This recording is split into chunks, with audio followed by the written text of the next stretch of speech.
One lottery ticket makes a big difference for our state students. And when I say big, I mean bigger than jackpot big. Since 2002, South Carolina students have benefited from more than $6 billion in lottery-funded scholarships and grants, including the Life, Hope, and Palmetto Fellow Scholarships. With every lottery play, you're supporting our students, and that adds up in a big way. That's why education is our middle name. Learn more at sceducationlottery.com/betteryou.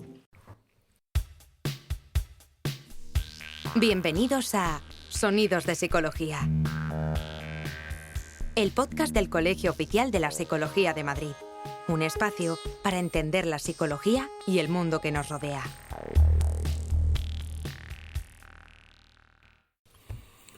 Muy buenas, bienvenidos de nuevo a un programa de Sonidos de Psicología. Bienvenidos a este programa del Colegio Oficial de la Psicología de Madrid.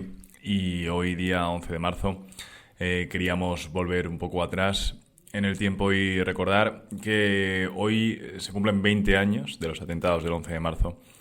Y queremos conocer un poco cómo los profesionales de la psicología que intervinieron ese día, cómo lo pasaron, cómo lo hicieron y reconocer un poco su mirada y su trabajo desde este episodio especial. Muy buenas, Julio. Hola Álvaro, hola a todo el mundo. Sí, así es. Hoy se cumplen 20 años del atentado terrorista en Atocha y en los trenes de Renfe. Y se cumplen 20 años de una de las acciones colectivas más grandes de la historia de la psicología en este país, que fue la intervención psicológica que se realizó aquí en Madrid, en la que cientos y cientos de profesionales de la psicología participaron. Y hoy contamos con la colaboración de Mónica Pereira, Francisco Duque, Blanca Matalobos y Fernando Muñoz, todos ellos psicólogos, algunos sanitarios, algunos clínicos, algunos de intervención social, que participaron en los operativos que se dispusieron ese día, que trabajaron codo con las víctimas y con el resto de profesionales, y a los que les hemos realizado preguntas sobre cómo fue ese momento tan duro para ellos y en los que ellos han sido tan amables de colaborar con este programa. Efectivamente, todos ellos tienen en común esa intervención en emergencias, ¿no? Ese día. Y lo primero que queríamos conocer, por supuesto, era dónde se encontraban, ¿no?, en el momento en el que ocurren los atentados y cuál es digamos, cómo es ese momento, ¿no? Cuál es esa sensación, ¿no?, de conocer la noticia. Es curioso porque yo todos los días despertaba a mi hija con un programa de radio que era divertido y que nos hacía despertarnos contentas, y ese día en el programa contaron que había habido unas explosiones en Atocha. Todo era muy alborotado y extraño, ¿no? Así que decidí poner la televisión y cuando la puse me di cuenta de que eso era algo serio, de que iba a ser necesaria nuestra intervención. Así que automáticamente me puse en contacto con el coordinador del Colegio de la Psicología del grupo de emergencias y le dije: aquí estoy, a tu disposición, a disposición del colegio. Pues a primera hora de la mañana del 11M estaba desayunando, tomando un café, cuando escuché las primeras noticias de que se habían producido los atentados. Como en cada una de las colaboraciones, queremos agradecer la participación de los psicólogos y, bueno, sobre todo la visión que nos dan de su experiencia, ¿no?, y el que nos permiten acceder a esa experiencia. También una de las cosas que nos preguntábamos para saber un poco más cómo fue esta intervención fue en qué lugar, en qué momento intervinieron y cuál fue el trabajo que tuvieron que hacer. Mi función fue de gestión como director coordinador del dispositivo de asistencia psicológica urgente del Colegio Oficial de Psicólogos de Madrid y fundamentalmente estuve presencialmente en la sede del SUMA 112. Siempre he trabajado como psicólogo en el Hospital Gregorio Marañón, en la sección de interconsulta, y allí llevaba un programa específico de tratamiento de estrés traumático agudo que atendía cualquier petición del hospital, tanto para pacientes como familiares. Estos programas se implementaron el primer día en el aula magna en el tratamiento y ayuda de los familiares de las víctimas. Ese mismo día por la noche hice un programa específico que presenté al día siguiente al comité de crisis del hospital a las 7 de la mañana, a las 8 al resto de compañeros del hospital, todos los profesionales que acudieron, y a partir de ahí montamos un equipo específico de tratamiento de estrés traumático agudo con 40 personas entre profesionales del hospital y voluntarios. Tras los atentados del 11M, yo participé en el dispositivo de ayuda acompañando a familias en el tanatorio de la M30 y posteriormente, la semana después, en un servicio de atención telefónica 24 horas que puso en marcha el SUMA. Para mí fue una intervención difícil, dura, por la crudeza de la situación, pero también porque yo en ese momento estaba iniciando mi carrera profesional como psicóloga, estaba terminando un posgrado precisamente en intervención en situaciones de estrés y bueno, pues fue un choque con la realidad donde uno tenía muchas ganas de ayudar y a la vez sentía la responsabilidad de lo que estaba haciendo, ¿no? El bienestar de muchas personas en su mano, personas que estaban sufriendo una verdadera pesadilla. El dispositivo que puso en marcha el colegio duró 10 días y yo estuve colaborando en esos 10 días. Al principio en IFEMA, atendiendo a las familias o incluso apoyándoles en el momento del reconocimiento. Posteriormente fui a la calle Antracita con el SUMA 112. Allí hicimos atención telefónica, pero también alguna intervención en domicilio cuando era necesario, cuando la persona estaba tan afectada que el teléfono no era suficiente. Pero yo creo que el papel más importante que pude yo hacer en aquel momento fue la psicoeducación que traté de hacer con los medios de comunicación. Era una pantalla importante para poder psicoeducar tanto a los propios medios, a los profesionales, como a la población, explicándoles cuáles eran los síntomas normales, qué podían esperar y cómo podían ayudarse unos a otros en esos momentos tan difíciles que estaban viviendo. Es muy interesante conocer, digamos, todas estas intervenciones, ¿no? Todas estas distintas maneras, ¿no?, de aproximarse a esta emergencia que estábamos hablando y, por supuesto, también queríamos conocer qué supuso para estas personas, para estos psicólogos, tanto a nivel personal como a nivel profesional, intervenir en una situación como esta, ¿no? Intervenir en el 11M. Imposible separar lo personal de lo profesional. Todos estábamos consternados por la entidad de la tragedia y la cantidad de víctimas. Por ese motivo organizamos un grupo que sobredimensionó también para atenderlos. En este sentido, nosotros pudimos aplicar nuestro método de trabajo para tratar de resolver los problemas con los que acudían las víctimas. Y en ese sentido, la verdad es que fue muy traumático también en un primer momento, pero posteriormente ver la evolución y cómo iban superando la situación todas estas personas era un factor estabilizador para nosotros mismos. Poder participar en el dispositivo de atención que el Colegio de la Psicología puso en marcha en aquellos días ha supuesto profesionalmente para mí y para toda la psicología de emergencias un reconocimiento y una valoración positiva de lo que podemos y sabemos hacer. Nos demostramos a nosotros y pudimos mostrar a la población el valor que tiene la psicología de emergencias, lo útil que es. Y eso es grande para nosotros, para nosotras. Pero también a nivel personal aprendí muchísimo de todas y cada una de las personas con las que estuve hablando, con las que participé. Aprendí de los profesionales que tenía al lado, de la calidad humana y de la capacidad de afrontamiento de muchas personas a pesar de las dificultades tan tremendas que tuvimos en aquellos días. Queremos darle las gracias a los autores por hacer una intervención con tanta honestidad y tanta realidad, y también nos preguntábamos, era una de las cosas que queríamos saber, si pudiesen señalar un momento de la experiencia durante el apoyo a las víctimas de estos atentados que se les haya quedado como grabado, ¿cuál sería? Cuando vives una situación tan dolorosa, son muchas las escenas, las imágenes, las conversaciones que se quedan grabadas para siempre. Para mí, quizá una escena que no olvidaré era la mirada de desconcierto y de desamparo que tenían las familias cuando te acercabas a ellos para iniciar el acompañamiento. Era una mirada en la que por una parte había un mensaje de sé que necesito mucha ayuda y necesito todo, pero es que ni siquiera sé por dónde empezar ni si hay algo que pueda aliviar todo este dolor. Lo que más grabado se me ha quedado realmente no ha sido durante las intervenciones, sino justo después, al día siguiente. Estaba tumbada en el sofá, descansando, y encendí la tele y fue cuando empecé a ver todas las imágenes de lo que había ocurrido. En ese momento empecé a llorar porque tomaba conciencia de la envergadura de lo que había pasado y de que yo había intervenido en un proceso muy complicado y mucho más grande que yo misma.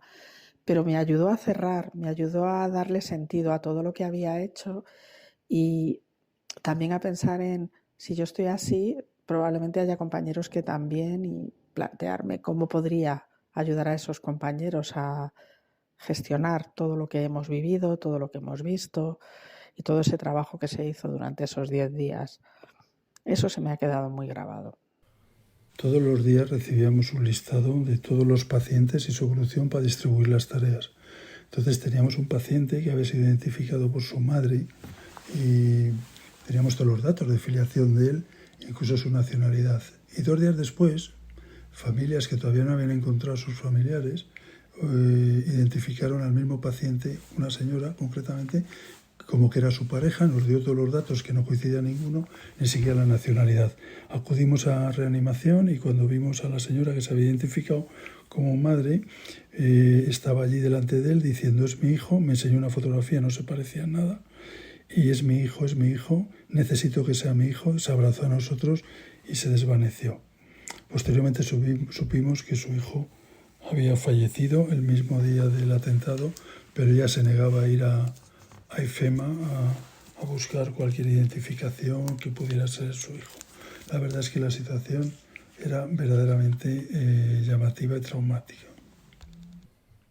Yo creo que en relación a los atentados hubo varios momentos que se me han quedado grabados en la retina. Es difícil seleccionar algunos, pero quizás diría 2. Una última hora de la mañana del 11M, cuando directivos médicos que habían estado en la zona cero me contaron pues, las imágenes que habían visto allí, qué es lo que se habían encontrado.